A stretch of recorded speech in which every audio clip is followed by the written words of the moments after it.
right, it's good to see everyone tonight. Good to have you out for a Bible study period here during VBS. We're talking about the miracles of Jesus. Last night we just introduced it, talking about what a miracle is, the duration of miracles, the purpose of miracles, and just try to get a better understanding as to what was involved in Bible miracles. I wish I had time to, in detail, talk with you about the difference between the miracles of Jesus, Bible miracles, and the so-called modern miracles of today. I don't have time to go into it in great detail, but I do want to touch on it briefly. And the one we're going to look at tonight in John chapter 2 is a classic example of what I'm talking about. You will not see the so-called miracle workers of today attempt to perform the kind of miracles Jesus performed. I mentioned last night about the man who boasted he was going to walk on water. Well, he didn't. Didn't even try because he knew better than to try. He knew exactly what would happen if he tried.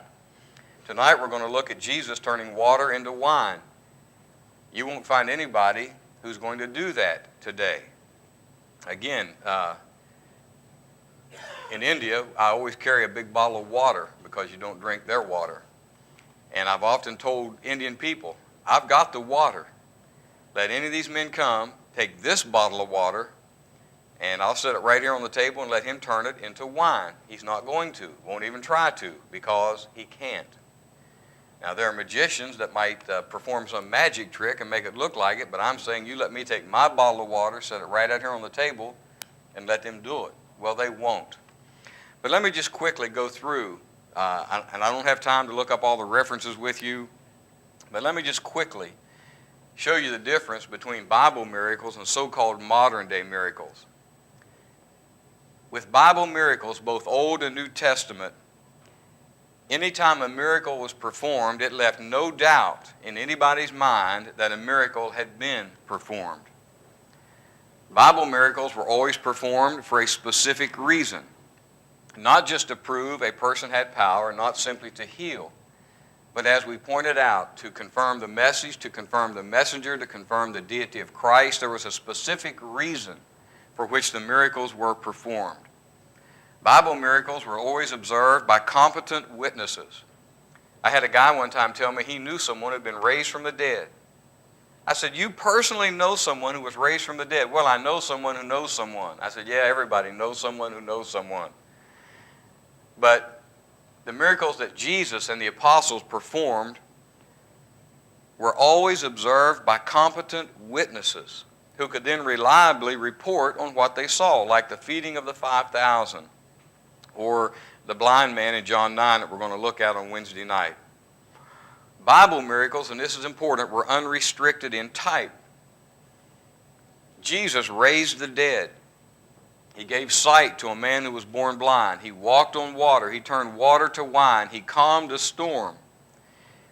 Healings were of all kinds. He healed leprosy. He healed blindness. He healed those who were lame from birth. He would take people who were both deaf and mute and allow them to speak and to hear. So the healings of Christ were of all varieties, of all kinds. The miracles of Jesus and the other Bible leaders were always of a specific, definite nature. They weren't vague, nebulous possibilities of the imagination, but they were always something that was of a tangible nature. You know, the crossing of the Red Sea, they crossed on dry ground where water had stood just moments before. The loaves and the fishes were multiplied so thousands could eat. Every miracle was authentic. Every miracle was authentic. The miracles were of an enduring nature. The healings never failed. The lame man in Acts 3 didn't start limping the next day. The blind man in John 9 didn't lose his sight the next day. Lazarus didn't come out of the tomb and then collapse. They were enduring in their nature. And this one's very important. The ones performing Bible miracles never did so for personal glory, praise, or wealth. Think about that. When miracles were performed in the Bible, God received the glory and the credit. No one, not Jesus, nor the apostles, nor anyone else ever became wealthy performing miracles. Now, Simon the sorcerer in Acts chapter 8, that's what he had in mind. When he saw the kind of power that could be given through the laying on of the apostles' hands, I guarantee you that's what he had in mind. I could use this to his own personal glory and honor. You don't read about that in the Bible. In the Bible, the one performing the miracle could be present or absent. In John chapter 4, I think it's the nobleman's son. I may be misspeaking, but I think that's right. Jesus simply told him, go home. He's better. Jesus didn't go with him. He just said, go home. He's better. Jesus didn't have to be present in order for a miracle to take place. Clinton pointed out last night, and this is a very important point, Bible miracles and those performing them, they worked on those who believed and those who didn't. When a faith healer fails today, it's either because your faith isn't strong enough or there's this unbelieving spirit in the audience that's keeping the miracle from working. Jesus didn't care. He healed two men, one in John 5 and one in John 9, didn't even know who he was. Didn't even know who he was. Their faith had nothing to do with it.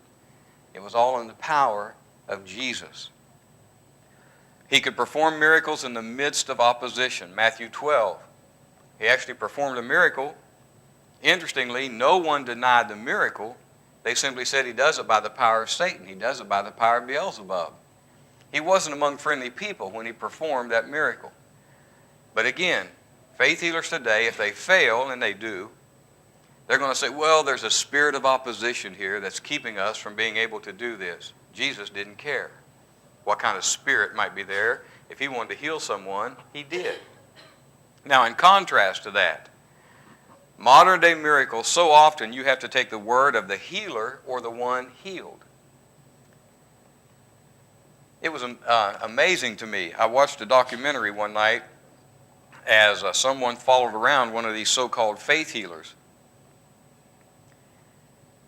And they watched people come in and they watched what the faith healer did. At one point, the faith healer came down the aisle and he pulled a man out of the aisle and he said, this man is having trouble walking. And he said, I want you to walk up and down the aisle. And the man did.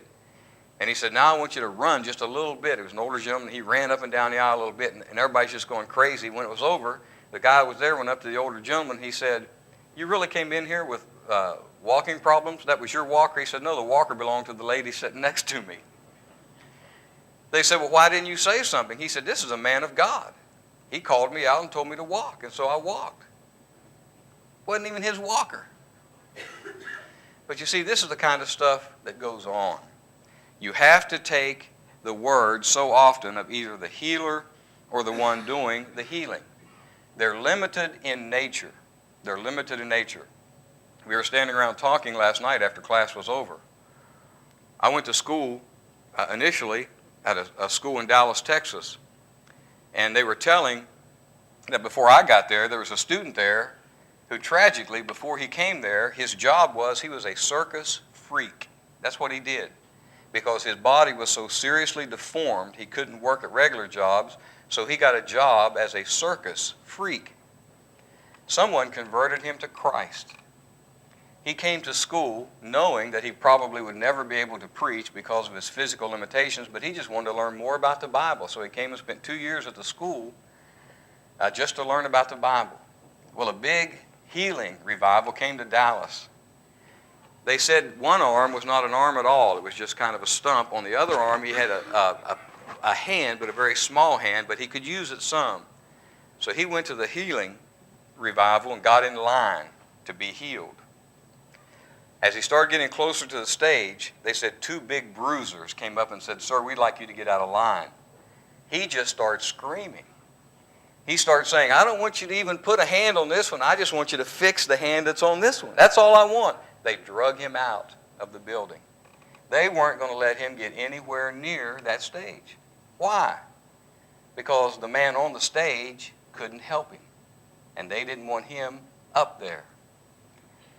You're never going to see these so-called miracle workers today perform the kinds of miracles Jesus performed. You won't see them put somebody's ear back on like Jesus did.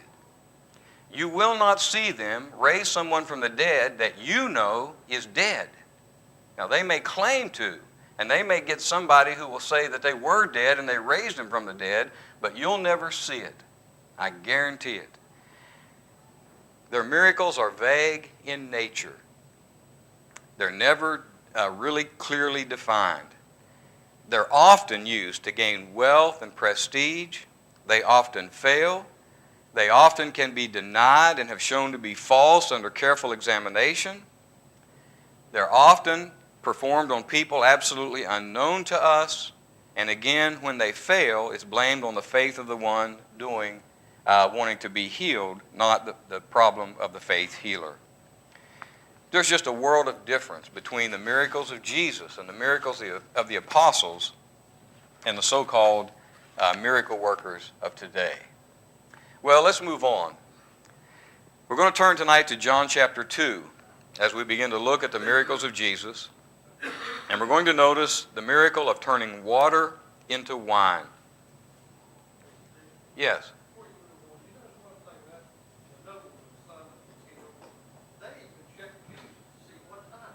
That's right.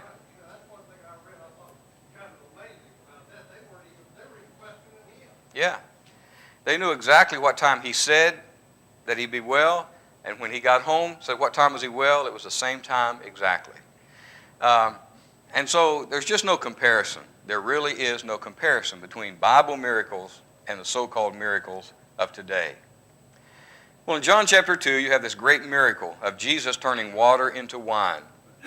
The chapter opens by saying, on the third day there was a wedding in Cana of Galilee, and the mother of Jesus was there. Now both Jesus and his disciples were invited to the wedding. Let me give you just a little bit of background to help you appreciate what's happening here. A marriage feast in the days of Christ could last anywhere from a day to 7 days and possibly up to 2 weeks if the bridegroom could afford it. They were long ceremonies.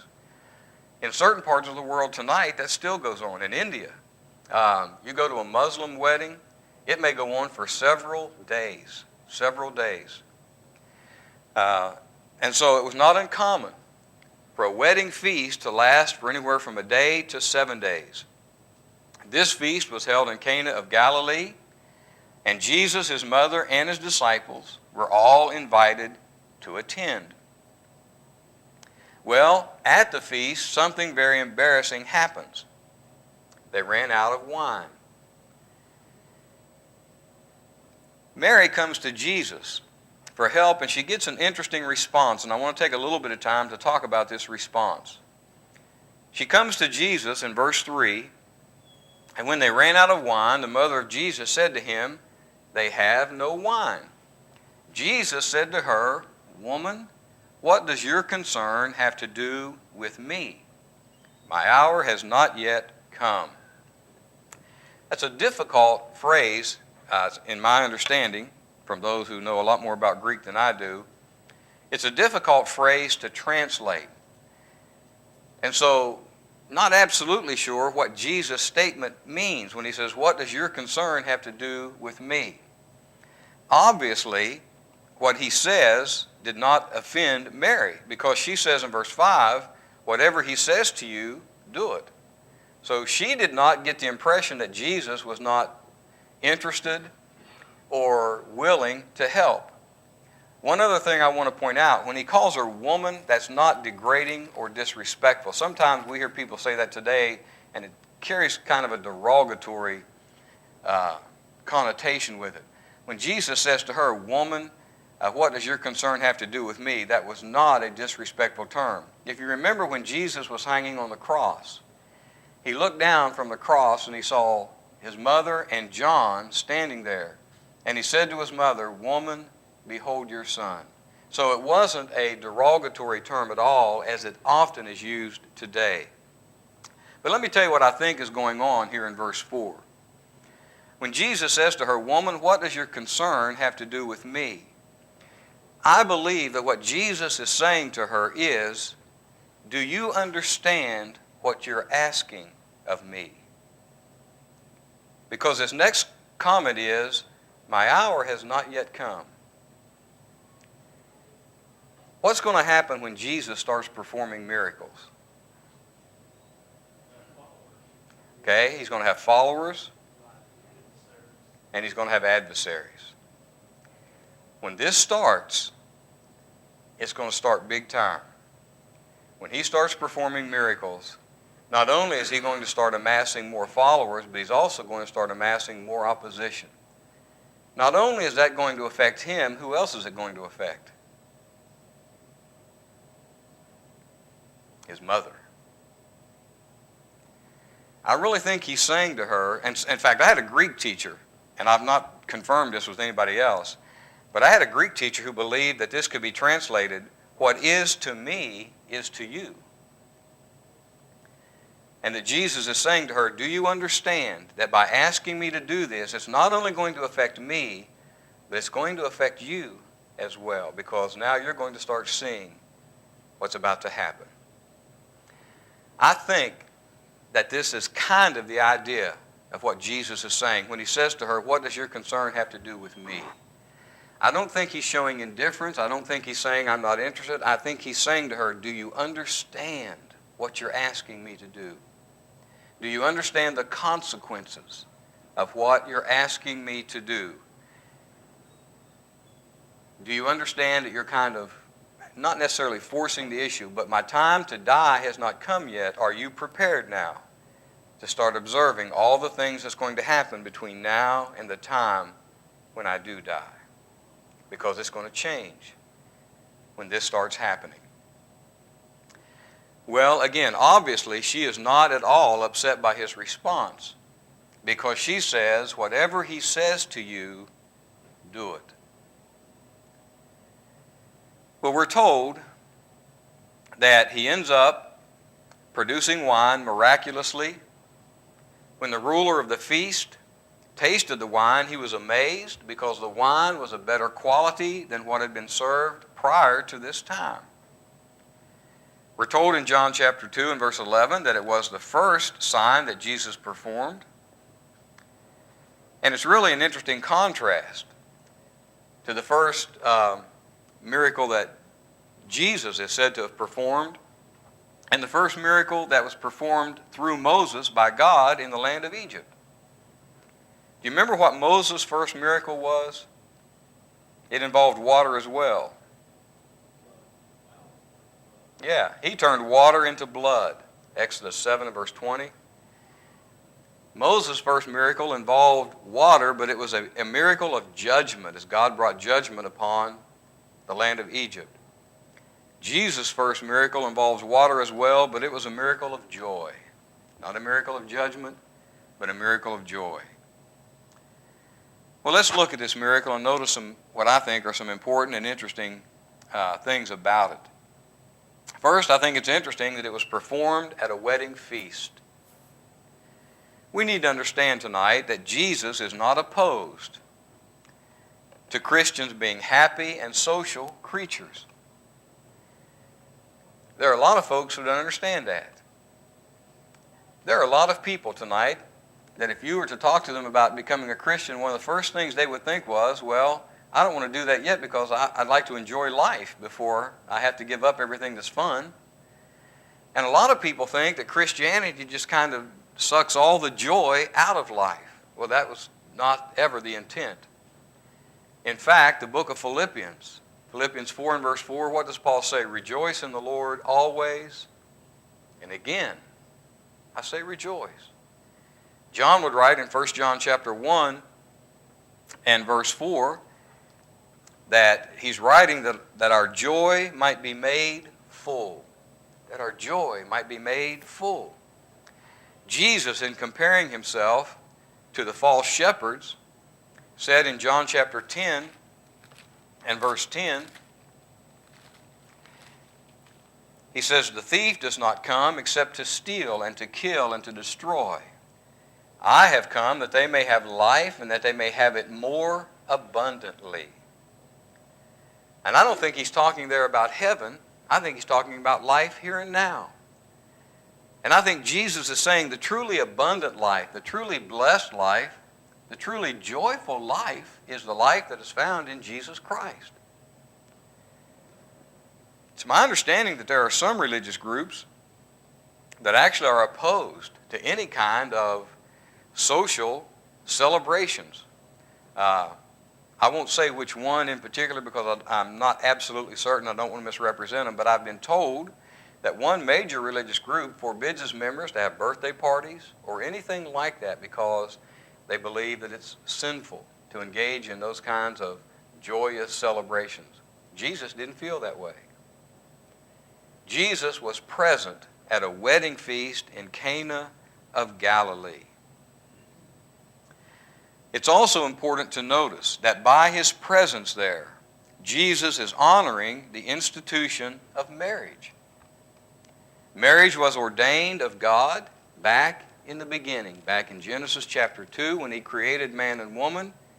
The institution of marriage was ordained by God, and it was endorsed by Jesus. It was endorsed by his presence at this wedding, and it was endorsed by his teaching.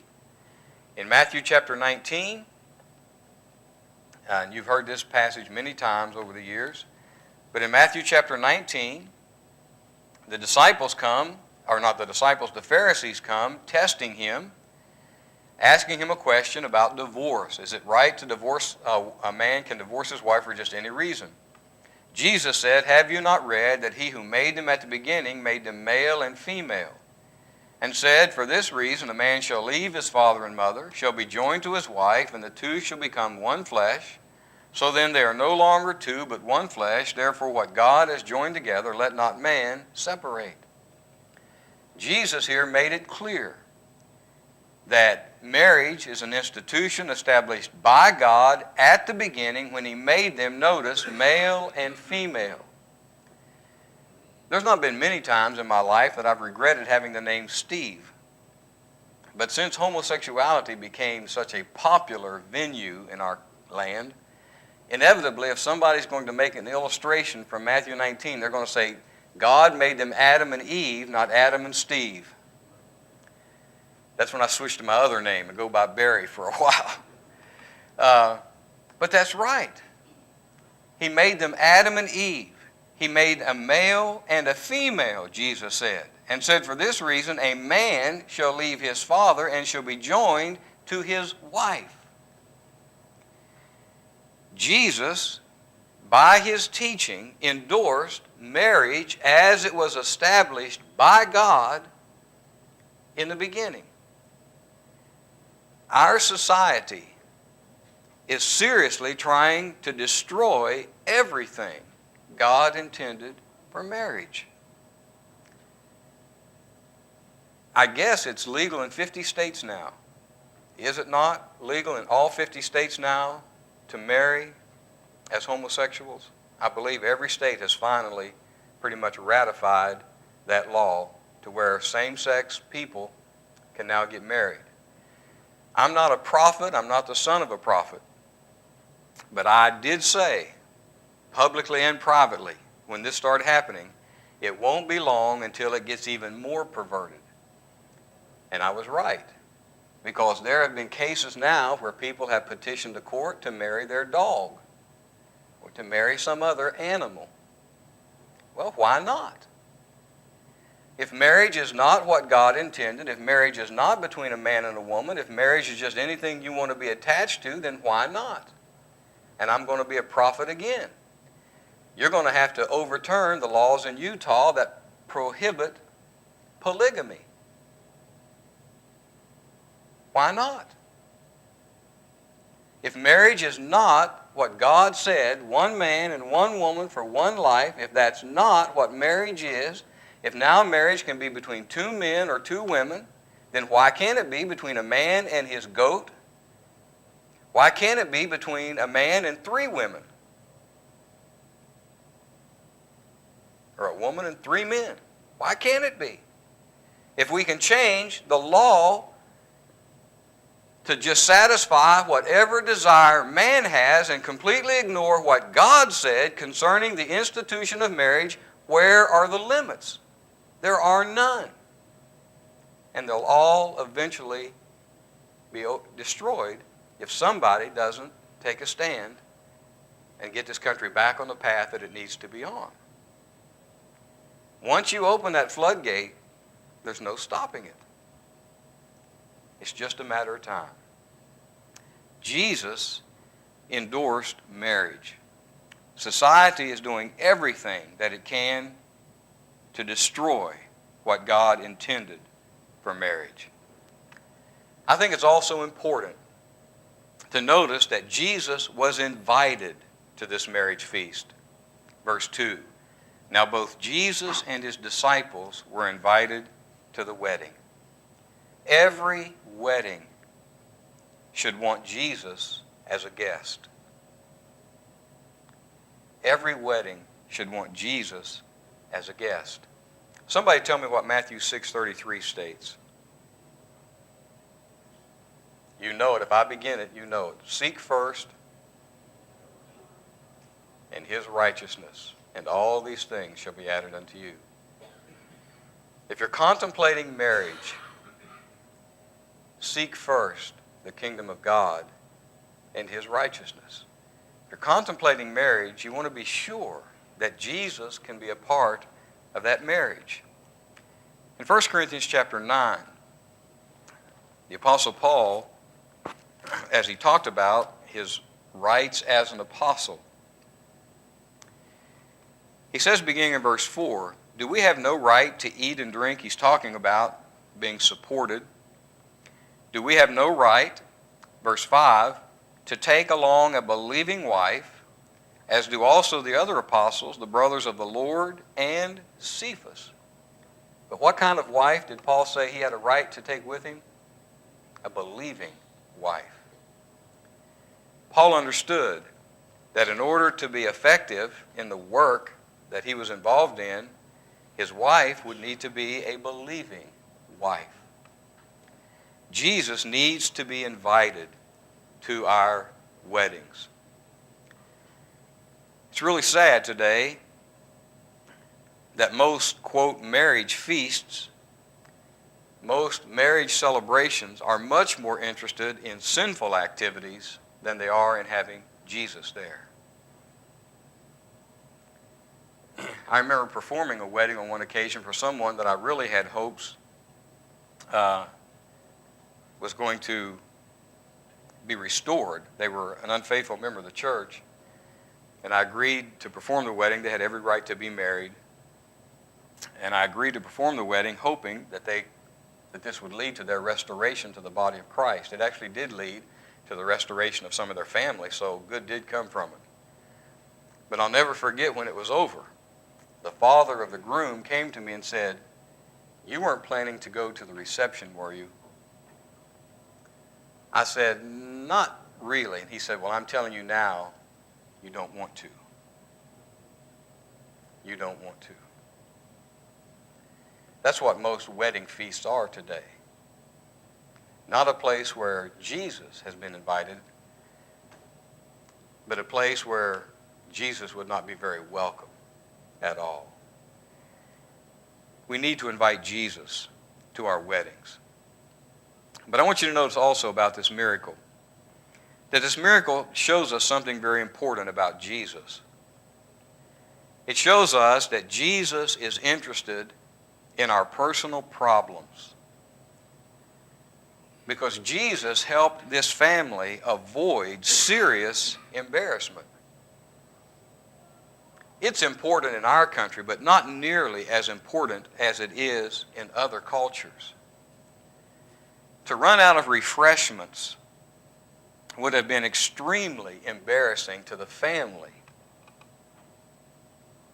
that had put on this wedding feast. I don't know why it happened, whether it was poverty or whether more guests attended than they were expecting, but they failed to have sufficient refreshments. I observed this again. I talk a lot about India, but I observed this in India. I was speaking one night in a gathering, and it's not uncommon. A lot of these gatherings in India are in people's homes during the week, and it's not uncommon for them to have some type of refreshment after it's over. Well, a whole lot more people showed up than the host family anticipated. And so I see the host family over in a corner kind of huddled with my translator, and I can see the look on their face that they're very upset about something. So I walk over and I said, "What's the problem?" In India, the answer is always, "No problem, no problem." Yeah, there's a problem. What is the problem? Brother, they don't have near enough refreshments for everybody here. And they don't have any money. Okay, is there a store close by? Yes, brother. How much money do you need? Well, at least 50 rupees. That's $1, folks. Didn't have $1. I said, here's 200 rupees. Get all the tea, get all the biscuits, as they call them, cookies, we call them. Get all the biscuits, all the tea, whatever you need to supply everybody here and buy some candy for the kids. It was an embarrassment to that family because they couldn't give everybody something and they didn't know what to do. Do we not serve anything? Do we serve what we have and people don't get something? So I was able to help, fortunately, on that occasion, but it was an embarrassment to them. I've actually read concerning this wedding feast in Cana. I've actually read that it would have been serious humiliation to the bride and groom, so serious that later it would not have been unlikely for them to walk down the street and people point and say, "That's them. That's them. That's the couple that ran out of refreshments at their wedding feast." It would have been a terrible source of embarrassment. What did Jesus do? He helped. He helped. Now, there's another purpose behind this miracle. We'll talk more about that in a moment. If you go over to John chapter 11, or John chapter 2, verse 11. This beginning of signs Jesus did in Cana of Galilee and manifested his glory, and his disciples believed in him. So, of course, the miracle was to again stress his deity and to create greater faith. But don't miss the fact that a part of this miracle was a demonstration by our Lord that he cares about our personal problems. I meant to look up the song, but we sing a song that asks the question, does Jesus care? And the song lists several different scenarios. Does Jesus care when this happens? Does Jesus care when this happens? Does Jesus care when... Do you know what the chorus says? Do you remember what the chorus says? Yeah. Oh, yes, he cares. I know he cares. Somebody turn over to Hebrews chapter 4, please. Hebrews chapter 4. And if you would, read verses 14 through 16.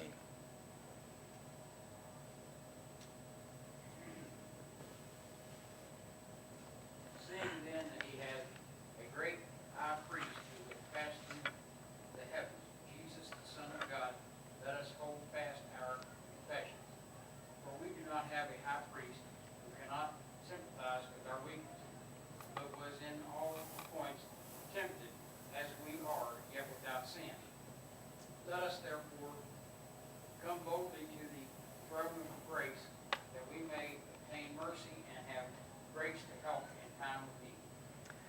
Isn't that a great verse?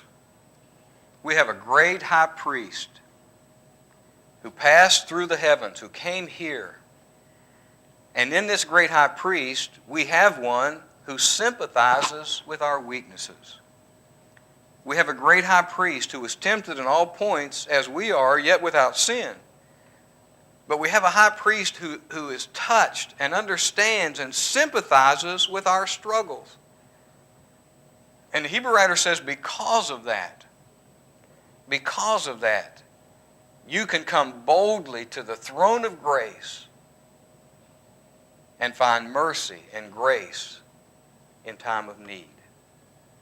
This miracle demonstrates that Jesus cares about our personal struggles, our personal problems, and the various situations that we face in life. This miracle of Jesus was a miracle of power. It demonstrates his power over nature. The natural process was for grapes to become wine. It was not a natural process for water to become wine, especially in an instant. And there's something that's very special about the wording here. Drop down to verse 6. Drop down to verse 6 of John chapter 2. Now there were set there 6 water pots of stone, according to the manner of purification. The water pots in which Jesus created this wine were used for purification ceremonies. Now we might read that and not think much about that, but that's very significant. Because since they were pots, water pots that were used for purification ceremonies, nothing other than water was allowed to be put in them. So no one could argue that what Jesus did was take some pots that had wine residue already in the bottom of them or had a little bit of wine left over in them. He just added water to it and created more wine. These were purification water pots. They'd never had anything in them but water. And so it is a demonstration of His power over even nature. And of course the truth is Jesus has power over all things. Again, the Hebrew writer in Hebrews 1 and verse 3 would say, in verse 2 he says that Jesus is heir of all things, through whom also He made the world, who being the brightness of His glory and the express image of His person, talking about Jesus as the brightness of God's glory and express image of God's person, and upholding all things by the word of His power. The Hebrew writer says all things are upheld, all things that Jesus has created, all things are upheld by the word of His power. Jesus' miracles are always a demonstration of His power. And in this case, it's a demonstration of His power over nature. But it was also a miracle of perfection. A miracle of perfection. Drop down to about verse 8. Well, let's verse 7 and following. Jesus said to them, John 2, fill the water pots with water. And they filled them up to the brim. And He said to them, draw some out now and take it to the master of the feast. And they took it. When the master of the feast had tasted the water that was made wine, and did not know where it came from, but the servants who had drawn the water knew, the master of the feast called the bridegroom. And he said to him, every man at the beginning sets out the good wine, and when the guests have well drunk, then that which is inferior. But you have kept the good wine until now. The practice was you put the good stuff out first. And after people have gotten full, then you start bringing out the lesser quality stuff. But what Jesus made was better than what had been put out at the first. Now the master doesn't know where it come from. So he's assuming that the host family has for some reason kept the best until last. And he tells them that's not the way you do things. You put the good stuff out at the beginning. And then when everybody's full, then you put out the inferior stuff when they're not going to be too troubled about it or worried about it. But you've kept the good until now. What Jesus made was the best. See, you need to understand tonight, Jesus never does anything by trial and error. Jesus never does anything that isn't perfect. The works of Jesus are perfect. He made perfect wine in John chapter 2. In Hebrews chapter 7, it may not use the word perfect, but in Hebrews chapter 7, verses 25 through 27, Jesus is described as our perfect sacrifice. In contrast to the sacrifices of the old law, where the sacrifice had to be repeated on a daily and yearly basis. How many times did Jesus offer Himself? Once. Once for all time. The perfect sacrifice. And what does Peter say that Jesus left us in 1 Peter 1, or 1 Peter 2, in verse 21? It's a neat little word, by the way. In 1 Peter 2,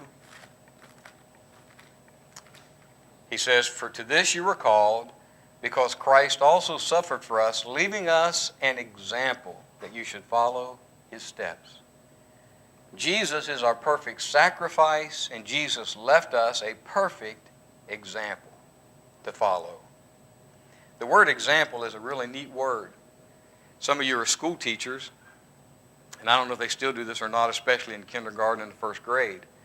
But when they used to teach us how to write, they'd give you a sheet of paper and there'd be letters, big letters, and then under it there'd be a line, and you were to look at the letter above and you would try to make it just like that on the line below. The word example means to write under. That's what it means, to write under. And so you have your example, and then you try to write under it and make it look like the one that's above it. Jesus is our perfect example. Now this is critical. There's a doctrine known as premillennialism. It's a terrible doctrine for a lot of reasons. But one of the reasons it's a terrible doctrine is it makes Jesus a failure. They want you to believe that Jesus came into the world to establish his kingdom. But he was rejected by the Jews, crucified, and had to substitute the church in place of the kingdom, and that someday he's going to come again, set up his kingdom, and reign on the earth for 1,000 years. Well, that makes Jesus a failure. But he never failed at anything. Jesus was perfect in his works. He never failed at anything, including the establishment of his kingdom, including doing exactly what he intended to do when he came here the first time. And so it was a miracle of perfection, a miracle of power and a miracle of perfection. We've just got a few minutes. I want to talk a little bit about a couple of lessons, and then I didn't save enough time, but one critical thing from this miracle. A couple of lessons we need to learn from this miracle. Like Jesus' mother, we need to have a deep and abiding, trusting faith in Jesus. His mother believed beyond a doubt that Jesus could help the situation. She said, "Whatever he tells you to do, do it." She knew exactly where to turn when she knew what the situation was, and she turned to Jesus fully believing that Jesus could fix the situation. And so she tells the servants, "Whatever he tells you to do, do it." Now that required some trust on their part as well. Because what he's going to do isn't what anybody would have expected him to do. We need to have that same kind of faith tonight. We need to have the same kind of faith in Jesus, the same kind of trust in Jesus, that we are going to do whatever Jesus tells us to do. If Jesus says, "He that believes and is baptized shall be saved," I'm not going to argue about whether or not I need to be baptized. I'm just going to do what Jesus said I need to do. If Jesus said I need to confess him before men, I'm not going to argue whether I need to do that or not. I'm just going to do that. If Jesus said, "Except you repent, you will perish," I'm going to repent, because I know if I don't, I'm going to perish.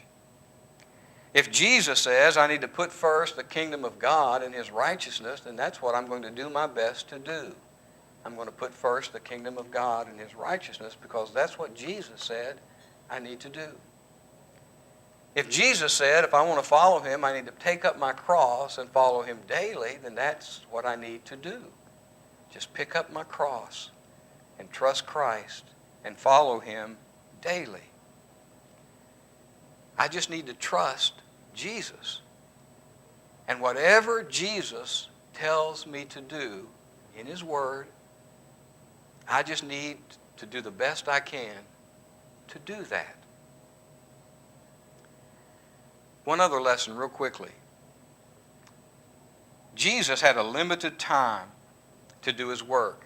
He said to his mother, "My hour has not yet come."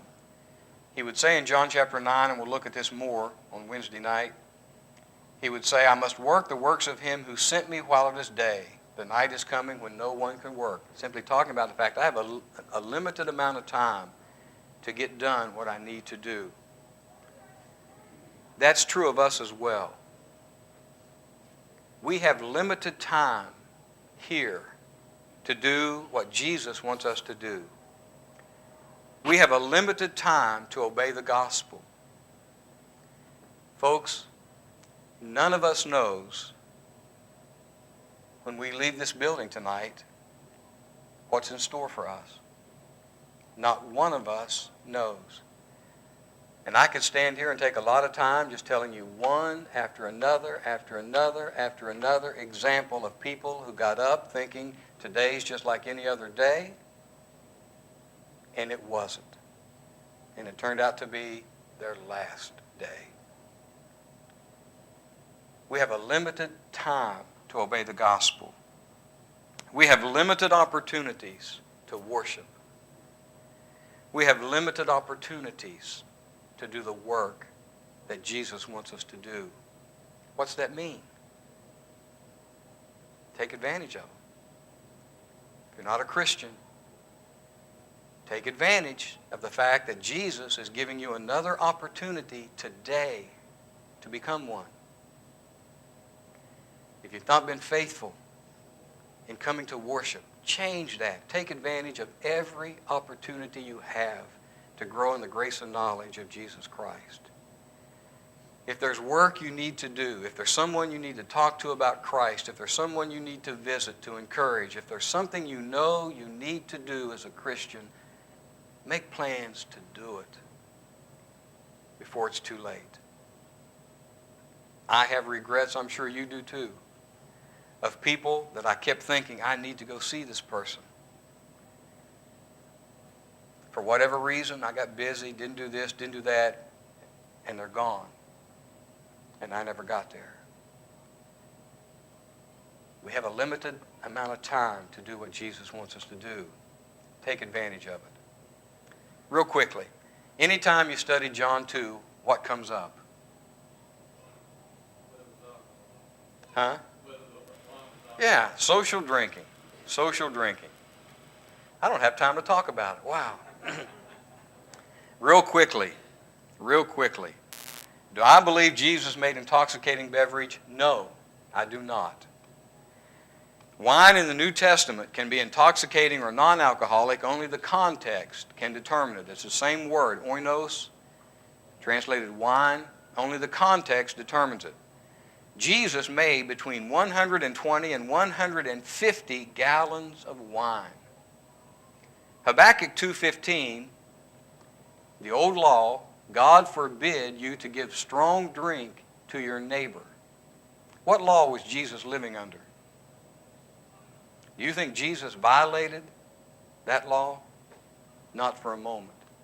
I do not believe that Jesus made 120 or 150 gallons of intoxicating beverage to give to these people. Let me read you a couple of passages real quickly. I know people are going to say, that's the Old Testament. Well, it's the book of Proverbs. It's not a book of law. It's a book of inspired counsel, inspired advice, good advice. In Proverbs 20 and verse 1, notice the observation of the wise man. Wine is a mocker. Intoxicating drink arouses brawling. And whoever is led astray by it is not wise. He's simply pointing out the effects of alcohol. Wine makes a fool out of you. It's a mocker. Intoxicating drink arouses brawling. It changes your personality. It causes you to become aggressive. And he says, you're not very wise if you allow it to control your life. But maybe the best description is found in Proverbs 23. Listen to this, beginning verse 29. Who has woe? Who has sorrow? Who has contentions? Who has complaints? Who has wounds without cause? Who has redness of eyes? Those who linger long at the wine. Those who go in search of mixed wine. But the moment you read that, somebody says, yeah, but Steve, you heard that. It's those who linger long at the wine. So it's not wrong to drink socially as long as you don't linger long. But keep reading, please. Verse 31, do not look on the wine when it is red, when it sparkles in the cup, when it swirls around smoothly. At the last it bites like a serpent and stings like a viper. Your eyes will see strange things. Your heart will utter perverse things. Yes, you will be like one who lies down in the midst of the sea, or like the one who lies at the top of the mast, saying, they have struck me, but I was not hurt. They have beaten me, but I did not feel it. Listen to this last line. When shall I awake that I may seek another drink? What's the wise man's counsel there? When you know that this has the potential, even though it sparkles in the cup, even though it looks so smooth in the cup, you know it has the potential to bite like a serpent, to sting like a viper. It has the potential to cause you to see strange things, to make your heart utter perverse things. What does he say your response to it should be? Don't even look at it. Brethren, that's abstinence. He's saying, leave it alone. Leave it alone. When you know it has this potential, leave it alone. I don't believe for 1 second that Jesus produced that much intoxicating beverage. And one other point, in Leviticus chapter 10 and verse 9, the priests of God were forbidden from partaking of strong drink. Who are the priests of God today? You are. You are. God's priests were forbidden from engaging in alcoholic beverages. You today are the priests of God. I don't believe you can use the Bible for a moment to endorse social drinking. And I don't believe for a second you can use John 2 to endorse social drinking. And real quickly, the phrase well drunk does not mean they were drunk. It means they were full, that they were satisfied. Our time's up. Read John 4 and 5 tomorrow. I'm not sure which one we're going to look at. I want definitely look at John 9 and John 11 on Wednesday and Thursday. I'm still going back and forth between John 4 and 5 tomorrow night. So just read both chapters. It'll be good for you. Thank you.